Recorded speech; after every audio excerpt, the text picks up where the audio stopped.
everyone, welcome to today's current affairs session of Civilspedia. The topics we are going to see is Voyager 2, USMCA, long-term capital gains tax, and with respect to editorial topics is India-Russia relationships. Voyager 2. It is a robotic probe that has been launched by NASA to study this interstellar space. This interstellar space is nothing but stellar means it is related with stars. So the space between the stars, to study the space between the stars and what are the things that are happening in between that stars, that is going to be studied by this Voyager 2. So it is NASA's longest mission that has been sent to study this outer solar system. It was launched in 1977. So it has been taken 41 years to reach that, complete this Voyager 2. Because we have sent two Voyager, first one has reached, and right now this Voyager 2 is going to enter this interstellar space. This interstellar space is nothing but up to this here, that is from sun's rays can reach up to Neptune. After that the sun rays will not have this influence. So till that the area is called as heliosphere. After that only, that is the outside the solar system only, it is going to have interstellar space. So beyond that we will have this Kuiper belt and then Oort cloud. These all the things will come under this after this interstellar space. So to study this interstellar space, we have launched, NASA has launched this Voyager 1 and 2. And right now the thing is, recently yesterday that Voyager 2 has entered into this interstellar space. So then the major objective of this interstellar space mission is to detect that how much increase that is happening in this cosmic rays beyond this solar system. And what is the things happening inside this Oort cloud. So to understand these things, we have launched this Voyager 2. And what are the major achievements that has been done by this Voyager mission is, we have sent two Voyagers, and first one is sent to study this Jupiter and Saturn, and next one it has been extended to study this Neptune also. So when they crossed this Jupiter, they started to study about this LO, that is Jupiter's moon. The active volcanoes on the LO has been studied, and Taurus is nothing but it is the sulfur and oxygen cloud that has been shedded by this LO active volcano. And then to study this Europa, that is it is an icy satellite of Jupiter, to study this ocean beneath this Europa. And with respect to the Saturn, they studied that Saturn's moon of Titan's methane gas. And with respect to Neptune, it has studied this Neptune's moon, that is Triton. Thus active glacier has been studied. These are the important things that has been collected, information has been collected by this Voyager mission. And the next topic is USMCA, that is United States, Mexico and Canada's agreement. It is nothing but it replaces this NAFTA, North America Free Trade Agreement. So before that NAFTA itself, we used to have this US and Canada Free Trade Agreement. So when the Mexico entered into this, then it called as NAFTA. And recently this NAFTA has been replaced by this USMCA. So what is the objective of this NAFTA is, it is to lower this tariff and thereby expand this trade. And it also have smoothening this political relationship between these people, because they are very closer in this geographical features. So to have this smoothen political relation, trade expansion, and to have lower tariff, this NAFTA has been formed. So right now this NAFTA has been transformed in this USMCA. So what is the major objective of this USMCA is not much concentrated on this lower tariff or things, but instead of this free trade things, this agreement has been concentrated more on this to avoid any damages that has been happened to this international trade. That is, reducing the damages, the more objective has been given higher priority rather than this free trading things. So what are the key changes that has been happened in this USMCA? First and foremost, this quota. So it has been reduced this quota in Canada's dairy industries, so that Canada has opened its dairy industries to enter more of this US dairy industries. So many US dairy companies can access this Canada's dairy market. Second important thing with respect to this USMCA is this car and truck production. So by 2020, almost 75% of the component has to be manufactured in this USMCA. And apart from that, this 30% of the work that has been done by these companies will have to have at least $16 per hour labor wages, which shows that higher amount of labor wages for these people. So this is going to affect Mexico a lot, because Mexico has only 1/3 of this $16 per hour for this wage rate. So because of this cheap wager rate only, most of these American and North American countries industry started to access this Mexico. By having this minimum of 16 per dollar makes that instead of moving to Mexico, the US companies will started to have more and more in the US itself. So thereby they are trying to protect, US is trying to protect their own domestic industries. So these two is going to affect Canada and Mexico a lot, and it's going to help US only. And next important thing with respect to this USMCA is they have started to have more and more safety norms and this IPR norms, going to have the stricter IPR norms. Why this is? This is going to affect other trade agreements also, because they are going to initiate, then other countries who is going to have a trade with them, they are also started to have this impact of this higher level of IPR and safety norms.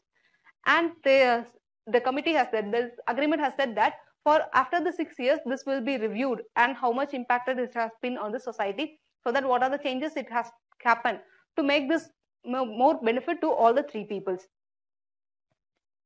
And next important thing is this long-term capital gains index. It is capital gains in tax. Capital gains tax is nothing but it is a tax that has been put on this capital which has been gained for a term of more than 1 year. Then it is called as long-term capital gain tax. So first thing is, recently the government has said that it is going to reduce or it's going to exempt it, this IPO, initial public offer, and further on public offer, and ESOP, that is employment stock ownership plan. These three people can have this concession rate of this 10% of long-term capital gain tax, even though if they didn't pay this security transaction tax. So earlier we used to have, if they paid the security transaction tax, then they can have a tax credit or concession rate on this long-term capital gain tax. But right now, to promote more and more of industrial work, government has said that they are going to give concession for these people, even though if they not paid this security transaction tax. So what are the other things for the prelims perspective for this long-term capital gains taxes? It has, after the threshold period of 1 year they have given, if after this 1 year, if the threshold value, that is the share profit value, is going to rise above this 1 lakh rupees, then they have to pay this long-term capital gains tax. So if a person is buying a share and keeping the share for more than 1 year and selling it to above this 1 lakh rupees of profit, then he has to pay this long-term capital gain tax. Earlier it was followed till 2004 to 5, but after that 2004 to 5 it was scrapped. And recently in this year 2018-19 budget, it has been reintroduced, because recently last year the mutual fund has been shown too much of growth rate. So to harness this growth, the government said that it is going to have this long-term capital gain tax on the equities and shares. And they have measured this taxation limit at tax slabs at various levels. So it's not all the labs will have this 1 lakh rupees and having this 12 months as a maturity period.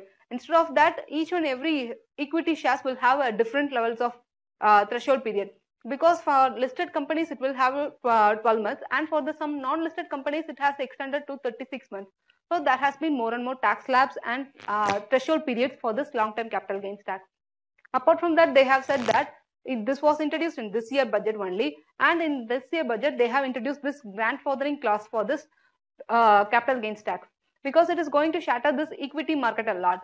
So in order to not to threaten this equity market shareholders, the government has said that it is going to have this grandfathering clause, which is nothing but till the shares which has been bought till this 31st January 2018, it will not going to have this long-term capital gain tax. So what are the shares that has been bought after this 31st January 2018, then there will be applied this 10% of capital gain tax. An important thing that has been noted with respect to long-term capital gain taxes, it is not an indexed one. This index means taking the consideration of inflation. But this long-term capital gain tax will not take into consideration of inflation factor into that calculation. So next topic is India, Russia and relationship. So recently the hot topic of this India-Russia pact, this S-400 pact, played a crucial role, because it shows that the US is going to have put sanctions on India. So much of things happened inside it. So what the real things that has happened is US, while China, when they bought this S-400 from Russia, US put the military sanctions. But when India started to have put a deal to buy this S-400, US didn't put sanctions. That shows India is having a diplomatic victory in this relationship of US, India and Russia. And second important thing we have to notice in this India-Russia relationship is there is no offset class. Offset class is nothing but if a company is going to, if another country is going to purchase, if India is going to purchase some another country's arms, then they said that they have to pay back at least 30% of the fund, that is the deal value, has to be invested in India's defense sectors. So this was raised for 50% in a Rafale case. That makes it more and more controversy between this India and France deal. But in this S300, S400 deal, India has struck down this offset class. That is, Russia need not to pay back or need not to invest that deal amount into the India itself. And what are the list of the pacts that has been signed in this India-Russia relationship is, first one is Gaganyaan. So Russia has said that it will give more and more technology support to this human spaceflight program. And second thing is with respect to Navik. Russia has said that they are going to have set up this data collection ground centers to collect this Navik data. And third important thing is Russia and India is going to jointly have this BRICS remote sensing satellite cooperation constellation. And second important thing of this pact is Cochin Shipyard. Russia has signed a pact with MOU with Cochin Shipyard so that it will boost the technology, higher end of technology in this inland waterways, and thereby also having this coastal transportation. This will reduce this India's dependency on this fuel, because more and more transport is started to have inland and coastal, then it will reduce this burden of this fuel. And third important thing of this Russia's India pact is, that is in railway sectors, they have planned to speed upgrade this Nagpur Secunderabad section.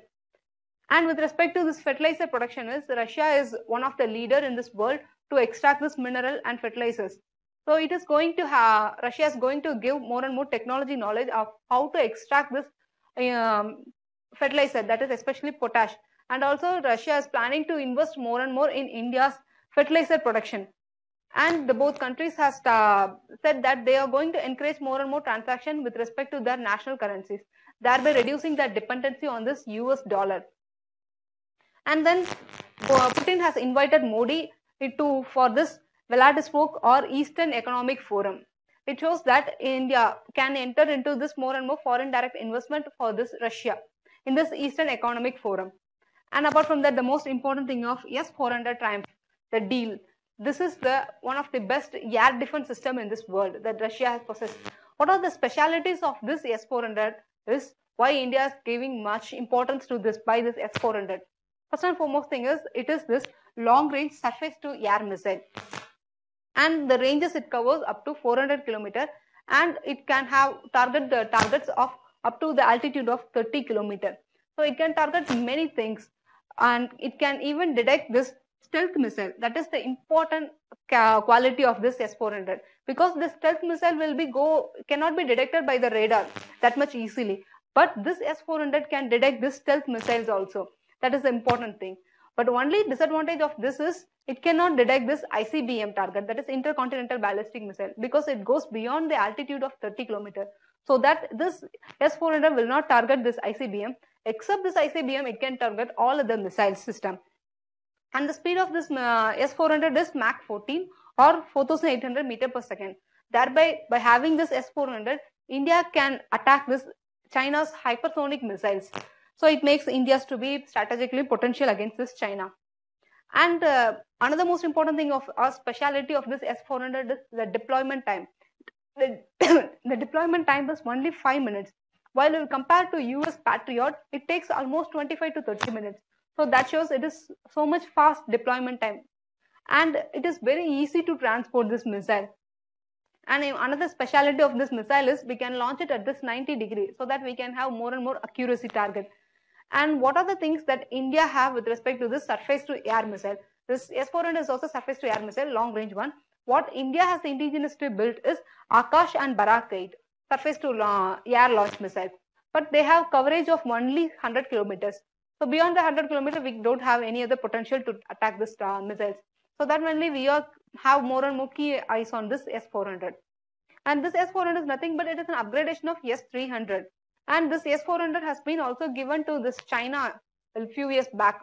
And right now this Turkey is also negotiating to get this S-400. So since our neighboring countries and our threatening country China is having S-400, it is imperatively we need to have this kind of high defense in air system. And this India's have anti-ballistic missile, but this anti-ballistic missile cannot target this cruise missile. So in order to handle this cruise missile, to target it, we need to have this kind of S-400 air defense system. And what is in this pact? We have going to get only 2 types of missiles of this S-400. Totally there was 4 types of missiles under this S-400. We are going to get only 2 things. First one is a 40 N6 missile range that covers up to 400 km. And second one is 48 N6 missile that will cover up to the range of 250 km. And by having these things, we can have more and more. If we can handle this China's J-17 or else Pakistan's F-16 missiles, because they are having this potential of air defense system. By having this kind of S-400 high stealth capability missiles, we can have targeted, we can protect our country from the neighboring threats of China and Pakistan. With that, we will end today's current affairs session. Thank you. Have a positive day. Comment and share on this channel.